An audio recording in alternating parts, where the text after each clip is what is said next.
Saudara-saudara jemaat, selamat berjumpa kembali dalam persekutuan ibadah keluarga pada hari ini. Kita bersama-sama akan membaca dan merenungkan firman Tuhan yang dibaca dari surat Rasul Paulus kepada jemaat Korintus yang kedua. 2 Korintus 5 ayat 11 sampai dengan ayatnya yang ke-15. 2 Korintus 5 ayat 11 sampai 15. Sebelum kita membaca dan merenungkannya, mari kita berdoa mohon pimpinan Roh Kudus. Kita berdoa. Allah Bapa yang kami sembah di dalam Kristus, yang dengannya kami boleh menikmati dan mengalami kedamaian dalam hidup ini, sehingga sepatutnya lah kami juga Tuhan pakai untuk menjadi pelayan pendamaian dalam kehidupan beriman dari hari ke hari. Kami akan membaca dan merenungkan firman Tuhan. Tolong kami dengan kuasa Roh Kudus agar dimampukan untuk memaknainya dengan benar sekaligus melakukannya dalam kehidupan beriman. Perkenankan hamba-Mu untuk menyampaikan kebenaran firman-Mu dan kiranya hanya kuasa Roh Kudus yang menuntun dalam pelayanan pemberitaan ini. Dalam nama Tuhan Yesus, firman yang hidup, kami berdoa. Amin. 2 Korintus 5 ayat 11 sampai 15 yang mengatakan, kami tahu apa artinya takut akan Tuhan, karena itu kami berusaha meyakinkan orang. Bagi Allah hati kami nyata dengan terang, dan aku harap hati kami nyata juga demikian bagi pertimbangan kamu. Dengan ini kami tidak berusaha memuji-muji diri kami sekali lagi kepada kamu. Tetapi kami mau memberi kesempatan kepada kamu untuk memegahkan kami, supaya kamu dapat menghadapi orang-orang yang bermegah karena hal-hal lahiriah dan bukan batiniah. Sebab jika kami tidak menguasai diri, hal itu adalah dalam pelayanan Allah. Dan jika kami menguasai diri, hal itu adalah untuk kepentingan kamu. Sebab kasih Kristus yang menguasai kami, karena kami telah mengerti bahwa jika satu orang sudah mati untuk semua orang, maka mereka semua sudah mati. Dan Kristus telah mati untuk semua orang, supaya mereka yang hidup tidak lagi hidup untuk dirinya sendiri, tetapi untuk Dia yang telah mati dan telah dibangkitkan untuk mereka. Demikian pembacaan firman Tuhan. Berbahagia setiap orang yang mendengar dan melakukannya dalam kehidupan beriman. Saudara-saudara jemaat, salam sejahtera bagi kita semua. Hari ini kita belajar tentang bagaimana hadir menjadi pelayan yang membawa damai. Saudara-saudara, hubungan Paulus dengan jemaat Korintus itu syarat dengan berbagai ketegangan. Mengapa? Sebab mereka menganggap Paulus tidak layak sebagai rasul karena Paulus itu terlalu sering menampilkan kelemahannya, bukan kekuatan dan kemampuannya. Bapak Ibu Saudara, bagi Paulus ini bukan soal kelayakan semata, melainkan soal kemuliaan pelayanan yang di dalamnya kemuliaan Allah nampak justru di dalam kelemahan para pelayannya. Kita bisa lihat dalam 2 Korintus pasal 4 ayat yang ke-7, Paulus mengatakan demikian. Tetapi harta ini kami punyai dalam bejana tanah liat, supaya nyata bahwa kekuatan yang melimpah-limpah itu berasal dari Allah, bukan dari diri kami. Pertanyaan bagi Bapak Ibu Saudara dan saya, apa yang membuat sehingga Rasul Paulus begitu berani mengatakan bahwa dalam pelayanannya kemuliaan Allah itu nampak di dalam dirinya yang lemah? Saudara-saudaraku, ada 3 hal sebenarnya yang memotivasi Paulus. Yang pertama adalah sikap takut akan Tuhan. Phobos dengan tepat diterjemahkan sebagai takut. Takut dalam bahasa Yunaninya itu phobos. Yang dimaksudkan adalah takut disertai rasa hormat yang seharusnya merupakan ciri kehidupan orang percaya, mengingat keberadaannya di hadapan Kristus sebagai hakim. Ini yang membuat Paulus berusaha untuk meyakinkan semua orang agar dalam melaksanakan pelayanan yang pertama-tama harus dilakukan atau yang memotivasi adalah sikap takut akan Tuhan. Yang kedua, Paulus punya sifat tidak mementingkan diri sendiri. Nah, saudara-saudara, rupanya sebagian orang di Korintus banyak yang bermegah dalam hal-hal lahiriah. Dan itu ditunjukkan, ditontonkan. Paulus ingin memberikan sebuah kesempatan kepada orang-orang yang dimenangkannya bagi Kristus untuk bermegah dengan benar. Kalaupun bermegah, hendaknya bermegah di dalam Kristus. Dan itu menyangkut hal-hal batiniah. Bermegah bukan untuk dinyatakan dari bibir mulut semata, tetapi dimulai dari rasa yang benar, rasa yang disertai oleh takut akan Tuhan. Sehingga mampu untuk mengatasi kesombongan diri di hadapan Tuhan maupun di hadapan sesama.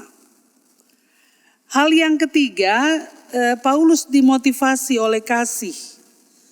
Tentunya yang dimaksud adalah kasih Kristus. Kasih Kristus akan melindungi setiap orang percaya dari hal-hal ekstrim yang tidak sehat. Dan bagi Paulus, orang-orang yang sudah ditebus oleh Dia yang telah mati untuk semua orang seharusnya sekarang hidup sepenuhnya bagi Tuhan, bukan untuk dirinya sendiri. Saya mau katakan saudara-saudara, itulah kasih yang sesungguhnya yang sudah dikerjakan oleh Kristus. Nah, saudara-saudara jemaat, bagaimana kita memaknai firman Tuhan ini dalam hidup beriman kita, khususnya dalam semangat melaksanakan pelayanan untuk pendamaian. Mungkin saudara-saudara masih ingat ada penggalan lagu yang dinyanyikan dalam film yang berjudul Kembali, karya anak-anak muda kita. Apa yang kau cari di dalam dunia ini sahabatku, harta ataukah mahkota? Sementara hidup ini hanya dalam bara api iri dan benci. Kalaupun berbicara tentang kasih, kasih hanya ucapan di bibir, namun sesungguhnya hati membenci. Sahabatku, untuk apa semuanya kau miliki jika damai tiada bersemi di hati? Dan tentunya kalau demikian tidak ada artinya hidup ini. Saudara-saudaraku, tiap orang Tuhan percayakan hadir menjadi pelayan yang membawa damai. Dalam konteks bersekutu, melayani dan bersaksi, apa sebenarnya yang kita cari? Tentunya kita sepakat mengatakan bahwa kita menginginkan damai. Karena itu, semua bentuk pelayanan yang kita lakukan juga sebaiknya lahir dari kerinduan untuk membawa dan menghadirkan damai bagi semua. Dan untuk bisa mewujud nyatakannya, mari belajar dari Paulus. Takut Tuhan. Kunci dari semua hal yang dikerjakan dalam pelayanan adalah takut Tuhan. Dan sikap takut Tuhan ini hendaknya mewarnai seluruh kedirian kita dan seluruh pelaksanaan tugas dan tanggung jawab kita, baik di dalam persekutuan maupun di tempat kita bekerja, di mana Tuhan panggil dan tempatkan kita. Tentunya kita masih ingat, Yusuf adalah tokoh Alkitab yang terkenal, memiliki rasa takut Tuhan, sikap takut Tuhan. Cukup panjang perjalanannya, dia mengalami jatuh bangun, sampai akhirnya ia diangkat menjadi orang kedua di Mesir dan menjadi berkat bagi keluarganya. Persekutuan umat dan semua pelayannya hendaknya punya rasa dan sikap ini. Tidak mudah tergoda oleh segala sesuatu yang hanya sekedar menikmati kepuasan sementara semata. Sebab akan berdampak bagi kebersamaan persekutuan. Yang kedua, tidak mementingkan diri sendiri dan itu dinyatakan melalui tindakan mengasihi. Dalam melaksanakan pelayanan pendamaian, hal ini juga sangat penting. Ketika kepentingan diri menjadi yang utama, maka segala sesuatu hanya menunjuk pada diri sendiri. Ini lahir dalam pernyataan, kalau bukan saya, atau itu juga semua karena saya, atau bisa juga kalau tidak ada saya, maka segala sesuatu tidak terlaksana. Atau bisa jadi Bapak Ibu, ini tidak terucapkan, tetapi mengakar di dalam hati dan lahir dalam bentuk perbuatan-perbuatan yang tidak terpuji. Orang-orang yang selalu mengutamakan kepentingan diri sendiri, pasti atau bisa saja tergerus oleh berbagai perbuatan yang tidak menyenangkan dalam persekutuan. Sebut saja tukang ngambek. Sebut saja mudah undur dari persekutuan. Dan masih banyak lagi perbuatan yang serupa dengan itu.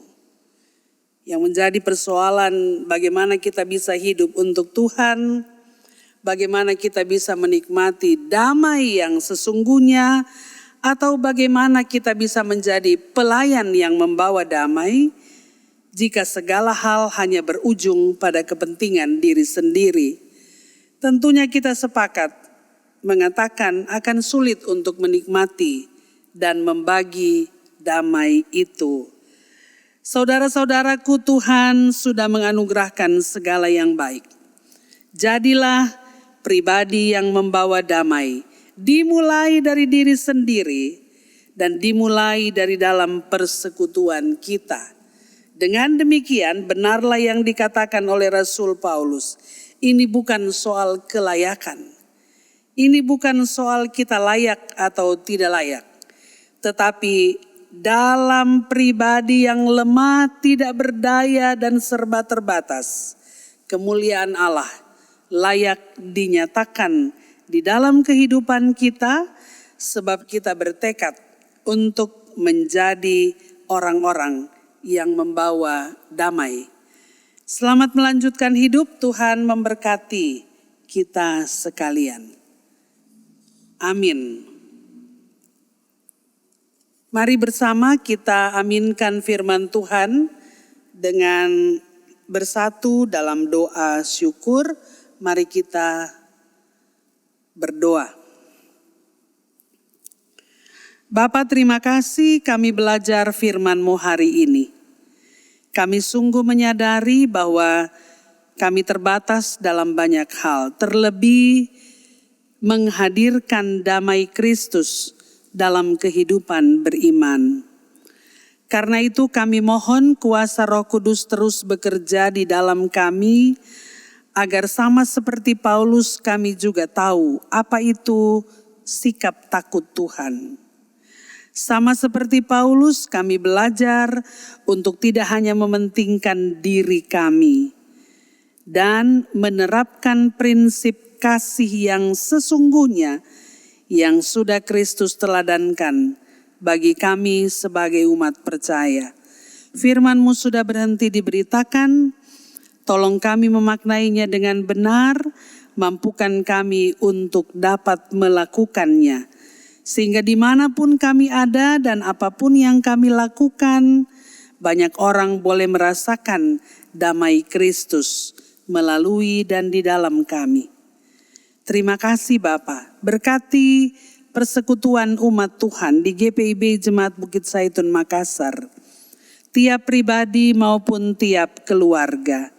Dalam situasi pandemi yang serba terbatas, kami bersyukur ada banyak perkara yang Tuhan nyatakan dan di dalamnya kami mau datang untuk menyaksikan sekaligus memberitakan bahwa jikalau bukan Tuhan, kami tidak bisa ada sebagaimana kami ada saat ini. Karena itu biarlah ucapan syukur, pujian dan hormat kami kembalikan hanya untuk Tuhan. Tentunya ada begitu banyak hal di mana tiap pribadi maupun keluarga umat percaya alami dari waktu ke waktu. Baik hal-hal yang mendatangkan sukacita maupun berbagai peristiwa yang mendatangkan pergumulan. Tuhan tolong kami sehingga kami tidak mudah jatuh ke dalam berbagai hal yang menyeret kami dalam dosa karena tidak mampu untuk menyikapi segala sesuatu dengan baik dan benar. Dalam situasi dan kondisi apapun, pakai hidup kami Bapa untuk tetap bertahan dan percaya bahwa ketika kami sungguh-sungguh hidup dalam damai satu dengan yang lain, maka kami akan dapat menikmati arti persekutuan yang sebenarnya di dalam Kristus. Itulah kerinduan dan harapan kami dari waktu ke waktu ketika Tuhan izinkan kami menjalani hari-hari kehidupan. Terima kasih untuk perjumpaan kasih sore hari ini, walaupun secara virtual, tapi kami percaya firman-Mu tidak dapat dibatasi oleh apapun. Berbagai media dapat dipakai untuk menyebarkan kuasa kasih Kristus melalui pelayanan dan pemberitaan firman Tuhan. Terima kasih Engkau menuntun kami dalam perjalanan panjang. Kami boleh tiba di hari Rabu terakhir di bulan November dan sebentar lagi gereja-gereja Tuhan akan mempersiapkan diri dan pelayanan untuk menikmati masa raya Natal. Tuhan Yesus berkati. Walaupun masih dalam kondisi yang sangat terbatas, apapun yang kami upayakan untuk menghadirkan damai Kristus di masa raya Natal, itu juga boleh benar-benar terwujud. Karena itu berkati anak-anak kami di tim produksi, agar mereka tetap bersemangat untuk bekerja dan melayani, sebab merekalah saat ini ujung tombak dalam pelayanan kami. Terima kasih Bapa di surga, kami sungguh hanya menaruh pengharapan kami kepadamu untuk setiap hal yang Tuhan perkenankan terjadi dalam hidup beriman kami. Ini doa permohonan dan ucapan syukur kami, ampuni salah dan dosa kami, dengar dan sambut doa ini, kami persembahkan tidak dengan nama lain, Hanya di dalam nama Tuhan Yesus, Kepala Gereja dan Juru Selamat kami yang hidup, kami berdoa, berserah, dan tetap mengucap syukur. Amin. Saudara-saudara jemaat, dengan demikian selesailah persekutuan ibadah kita pada saat ini. Kiranya Tuhan menyertai dan memberkati hidup saudara-saudara yang dianugerahkan bagi kita, dan dengan demikian kita juga tetap boleh menjadi pelayan-pelayan yang membawa damai bagi semua orang. Tuhan memberkati kita sekalian. Amin.